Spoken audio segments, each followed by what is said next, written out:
Greetings, folks. This is DC Investing.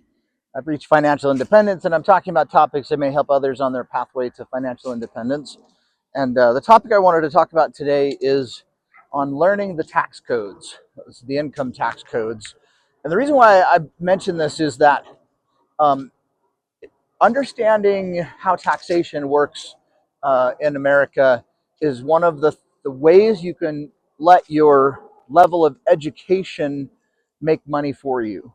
And so it's something that you can add into whatever career you happen to be in. You could be at a day job and you get bored for a little while or have some downtime. Pull up an article or two on how the tax code works, and then start to learn how to use that code for your financial benefit. And there's tons of ways that you can do that.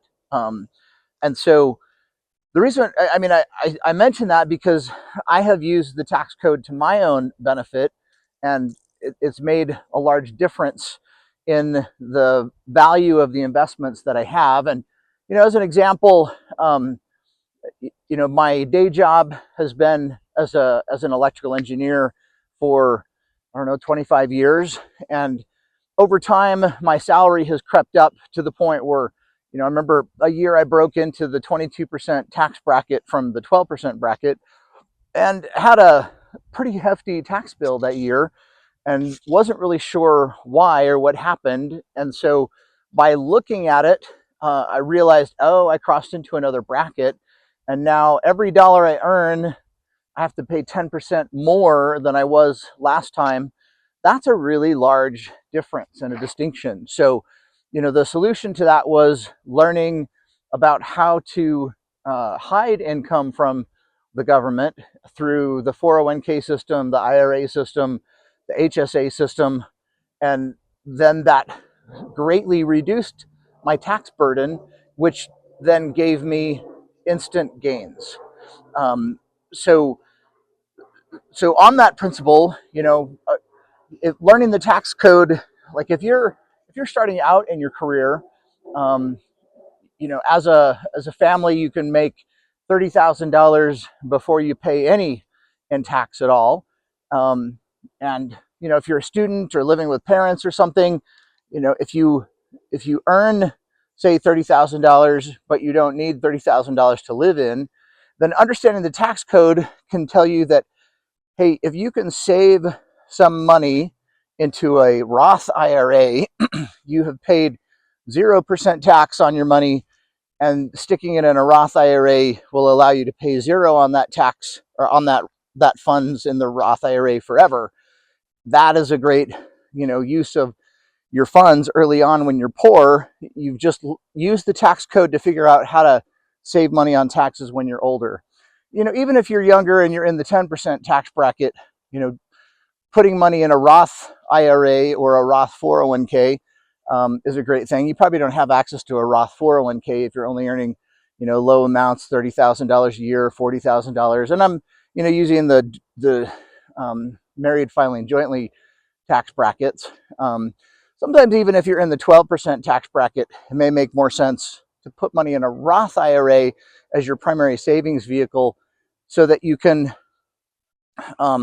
not pay taxes when you're old and hopefully wealthy. So, I should mention that a lot of people are scared about putting money into a Roth IRA when they're young because they're afraid that the funds are locked up. But in the tax code, as you understand it, you can learn that you can pull your contributions out of a Roth IRA at any time without the early 10% penalty. So those funds are not locked up in there, but any growth, that happens on the Roth, you have to leave in there, but then it'll grow forever, tax-free. So what does that do to your investments? Like, let's say you do put money into a Roth IRA, and it grows for your whole career. So you get 30 or 40 years of investment compounding. And then when you're old, you take that money out tax-free. So, let's say you ended up with $30,000 in there early in your career, and you just left it in there for decades. We'll say it doubled every 10 years. It would turn into, what is that, 150,000 or something, maybe more. No, it doubles. So don't know, I didn't do the math on it, but maybe you end up with $400,000 or $500,000 after that whole career. Well, you don't have to pay tax on any of that. Whereas if someone made a similar gain, they would have to pay tax. So really look at learning the tax code as a way to juice your investment returns. If you're in a career and let's say you're making $150,000 or something, you're kind of getting over that point where you cross over that 22% tax bracket. Just saving a little bit more into your 401k plan or into a personal IRA, or you can do a spouse IRA even if they don't work. Learning little nuances like that will save paying those expensive tax bills. And so, if you save 22% off of your tax bill, because that's how much you'd be paying on your taxes, you just, in a sense, made a 22% gain on your investments in a single year, which is a great investment gain. So just kind of learning where the tax bracket thresholds are, makes a huge difference. And then using those to the best of your ability. Like I tried to hide any income away from the 22% bracket over the years. And knowing things like your HSA contributions hide money from the IRS, all of your premiums through a workplace health insurance program don't count towards your taxes. Put anything in your 401k removes things towards your taxes. And so as a normal individual, you can put, I think it's $23,500 into a 401k. So that hides $23,500 from a 22% tax bracket. And if you're over 50, it's up to like $30,000. So that can make a huge difference. If you have $30,000 that you save 22% on, you just made that as a gain. And it's not just the federal tax. If you're in a state like I am that you pay state tax, it shelters it from state tax as well. And then kind of extending in that tax regime, if you end up moving to a state that doesn't charge retirees for pulling money out of IRAs or something along those nature, then you can never pay that state tax.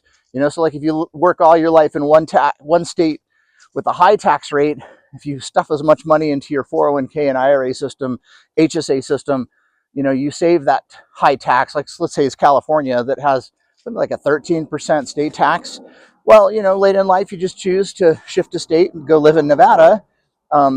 You then they don't have a state sales tax. So you just made a 13% gain over decades that you put money into those items. So learn the tax codes, because it's like you make instant gains. If you don't pay tax, that becomes a gain instantly.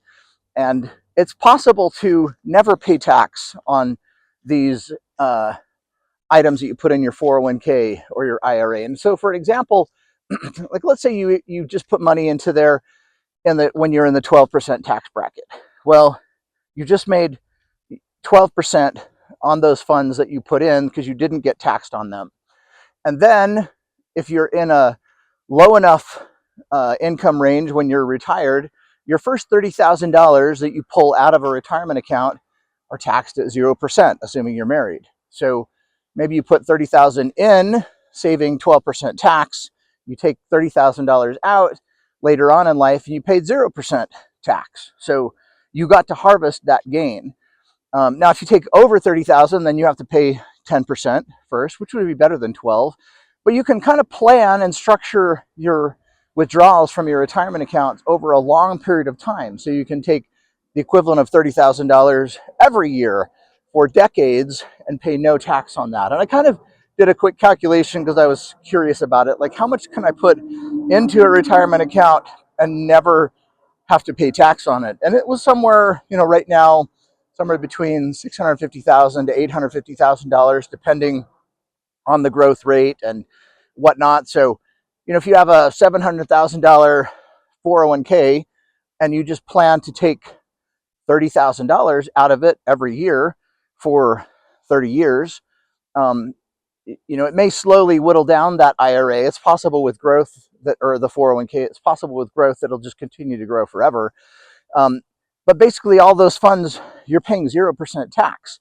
Now, it does, things like your Social Security get included into that, and your dividends get lumped into that, and your long-term capital gains get lumped into that. And all of these things you should understand how all of these get taxed so that you can make plans for how you're going to, spend these funds and how you're going to take money out of these accounts.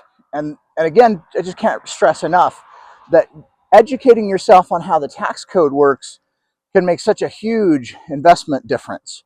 So presently, I think my 401k balance is somewhere like $730,000 or something.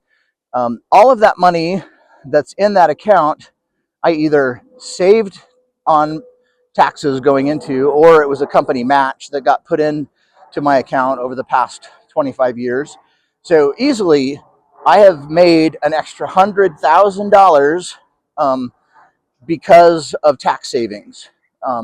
Maybe it's like a year's worth of salary that I didn't have to work for, that I still get to keep, that I have as an investment gain because I didn't pay tax on it. So, I plan on slowly, removing funds from that account, and I plan on using the rule of 55 to, eventually retire and take some funds out early. And, the first $30,000 that I take out of that account, I will pay $0 in tax on because of the way that I've structured some of my income streams. So I mean, this is just a way to super juice your returns. Getting a 10% return on a stock is a good gain, and can sometimes be hard on a whole account. Sure, there's things that double in a year, but that's more rare. And so, if you're in a 22% tax bracket, putting money in these things saves you 22%. So you just made an immediate 22% gain on your investment, or 12%.